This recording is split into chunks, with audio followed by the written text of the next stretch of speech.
Conductor थांबा, conductor conductor थांबा, conductor थांबा, थांबा थांबा.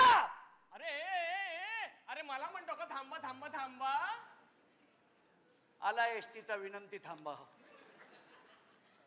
एसटी आली आहे ना, मग येतो का माझ्या एसटीत? म्हणजे एसटीत येतो का? कशाला कशाला कशाला म्हणजे अरे ही कोकणची एसटी आहे, अशी तशी एसटी नाही. हिच्या नादाला लागलास ना तर अशी लागेल ना, अशी लागेल ना म्हणजे पोटातलं सगळं बाहेर काढेल. म्हणजे हे बघ असं. अरे घाणेरडं का आता का पळतोस? ये ना जवळ ये ना, जवळ ये ना. आलो जवळ. काय करणार? काय करणार आता? काय करणार?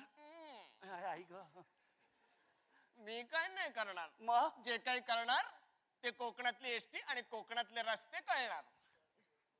काय काय करणार म्हणजे काय करणार सांग? काय करणार म्हणजे तुझी हाड आहेत ना ती सगळी खिळखिळ खिळखिळ खिळखिळ खिळखिळ खिळखिळ खिळखिळ खिळखिळ खिळखिळ अशी सगळी खिळखिळी करणार. पण एसटी मात्र एकदम मजबूत.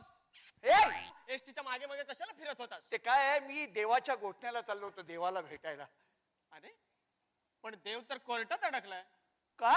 अरे का म्हणजे दोन गावांच्या भांडणात, दोन भावांच्या भांडणात, दोन वाड्यांच्या भांडणात बिचारा देव कोर्टात अडकलाय. अरे देवा, काय रे मी काय ऐकतो रे देवा. देवा खरं तर मला तुला भेटायचं होतं, तुला काही गोष्टी विचारायच्या होत्या, पण आता काय करू काय करू?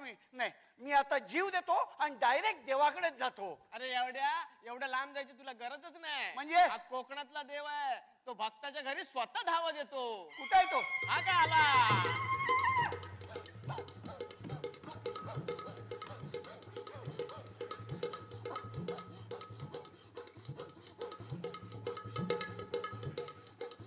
तुला पण मजा वाटते काय? जरा थांब ना.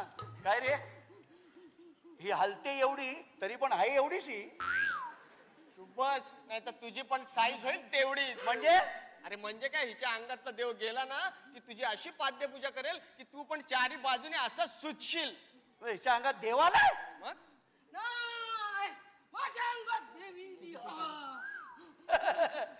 देवीला पण कळत नाही कोणाच्या अंगात जायचं ते. बोल तू का काय भया? नाही माका काही नको. अरे हिला कोणी बोलवलं? अरे तूच बोलायला नाही का देवाला? अरे मी देवी, अहो पवार कुठे गेले? देवीला बोलवा, ही कशाला आली? अरे देवी असू नाही तर देव असं विचार काय विचारायचे ते? काय विचारलं आता हिला? विचार तुका जा का विचारूचा साता विचार खायचो पण जाड पडदो न ठेवता विचार काय ता? देवी जाड पडदा नाही, आड पडदा. ए तिची काही चूक नाहीये. जाड देवी आहे ना, ती जाड पडदाच बोलतात. काय आता काय झालं? काय भयाता मा? अगं मका काय नको. तुला जर काही द्यायचं असेल ना तर आमच्या कोकणातल्या बांधवांना सगळ्यांना दे. त्यांना काय शहाणं कर, होत्याचं नव्हतं कर, नव्हत्याचं होतं कर. म्हणजे काय कर? म्हणजे याच्यासारखं कर. म्हणजे बघ ना, हा पुरुष असून सुद्धा ह्याच्या पुरुषात कठोरपणा नाहीये, बाई तर वाटतच नाही, म्हणजे नाजूकपणा नाहीये. थँक्यू. हे जे आहे रोंबाट कुठला? अरे पूर्ण ऐकून घे. देवा देवा, मला असं म्हणायचं आहे की हा रोंबाटपणा नाहीसा कर. पुरुषाचा कठोरपणा, पुरुषाचा शूरपणा दे, बाईला नाजूकपणा दे, तिला हळवेपणा दे. असं हा, आणि हे असं सगळं आमच्या कोकणवासियांचं कर ना. कोकणवासियांचा तुझं मुडदो बसवलाय तो सकाळी सकाळी मी. तुझ्या तिरडीचा बांबू मोडला दुपारी. तुझी तिरडी उचलली संध्याकाळी ती. अरे सरळ सांगा ना, माझा मुडदा पोचवणार रात्री म्हणून. नाही तुका रात्रभर जागवणार. आणि काय माझ्या मुडद्याचं लोणचं घालणार? तुझा लोणचा हत्त कित्या? अरे ते का कुत्रो सुद्धा शिवणार नाही का? अरे आमच्या कोकणात आंबे, फणस, काजू, करवंदा ह्या सगळ्या असताना सुद्धा आम्ही बाहेरसून लोणची मागवतो. मग तुझा लोणचा घालून काय करतलो?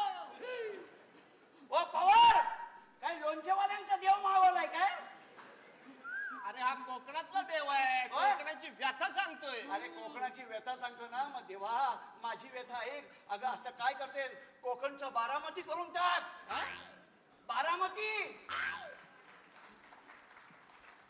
बघ, सगळ्यांना पटलं. तुझं नाव अजित आणि आडनाव पवार आहे. नाही नाही, त्याचं पाळण्यातलं नाव शरद असा. बरोबर ओळखलं तिने. देवा असाच सगळ्यांचा विकास कर, असंच सगळ्या लोकांना चांगली बुद्धी दे, सगळ्यांची भरभराट होऊ दे. का होता नाही? का? अरे माझ्याकडे गाराणा घातल्याशिवाय नवस पूर्णच होत नाही. आणि कोकणचा विकास होऊ देत म्हणून माझ्याकडे कोणी गाराणाच घालीत नाही. मग देवा बोलून करतात का? एकमेकांच्या वर देव घालतो. शेजारी पाजाऱ्यावर देव घालतात, भाऊ भावावर देव घालतात. का त्यांचा बाप वेगळा असतो काय? मग काय एकमेकावर देव कशासाठी घालतात? मानासाठी, कुणी पानासाठी. कुणी झाडासाठी, कुणी जमिनीसाठी. अरे पण मग अशाने कोकणचा विकास कसा होणार? अरे तो नाही झालो तरी हा? चला, तुका नाही तर माका पण नाही. अशी आपली या कोकणी माणसाची तऱ्हा असा. अरे तुझ्या झाडाक आंबे भरपूर इले, ह्याचा आनंद नाही ते का होत, मग? त्याचा दुःखच होता. आणि मग हे एकमेकांका मुठी मारतात. कशी? अरे एकमेकांना मोठ्या मारून एकमेकांचं वाईट करतात, तरीही देवा तू त्यांना पावतोस? येडे इकडे ये. काय? अरे जा कोणी वाईट काम करतात ते का देव पावता? तेच म्हटलं. मग हे पण ते आपल्या कोकणातल्या लोकांना कळत नाही ना. हा, म्हणूनच आपल्याकडे शेतीत सहकार नाही, नाही, नाही, ए बाई व्यापारात पण सहकार नाही. बरोबर बोलते ही. म्हणून आपल्याकडचा आंबा विकतो कोण? तर जुन्नरचा व्यापारी. अरे मला हेच सांगायचंय, आपला कोकणी माणूस म्हणजे कस्तुरी मृगासारखा आहे रे. कस्तुरी मृग कसं स्वतःकडे कस्तुरी असते पण सर्वत्र शोधत फिरतं ते, तसंच आपला कोकणी माणूस आहे. स्वतः आंबा पिकवतो पण विकत घ्यायला इतरत्र फिरत असतो. देवा कोकणी बांधवांना सुबुद्धी दे रे बाबा. काय झालं? देव थांबला, बहुतेक काहीतरी राहिलं वाटतं. देवा काय होतंय? काय होतंय देवा? काही एक होऊचा नाही, मी त्यांका सांगूक जाऊचंय नाही. अरे मी जर त्यांका सांगूक गेलं तर सगळे जण माझ्या अंगावर वाचकन येतले. हो, आणि म्हणतील आंब्याबद्दल आम्हाला सांगतो कोण? तर हा फणस. अरे असं बोलू नको, तिच्या अंगात देव आलाय ना. तुझा वाटोळा करेल, वाटोळा. माझं वाटोळ आणि ही स्वतःच आधी वाटोळी आहे. ही काय वाटोळी? अरे नका तू. हे देव शिवाय देते. हे अगं तुझ्या अंगात देव आलाय ना, मी शिव्या काय देतेस? इकडे तुका कोणी सांगितलं माझ्या अंगात देव इलो म्हणून? मी ऍक्टिंग करी होतय. तरी मी विचार करत होतो, माणूस घाण्या बाईच्या अंगात देव येईलच कसा?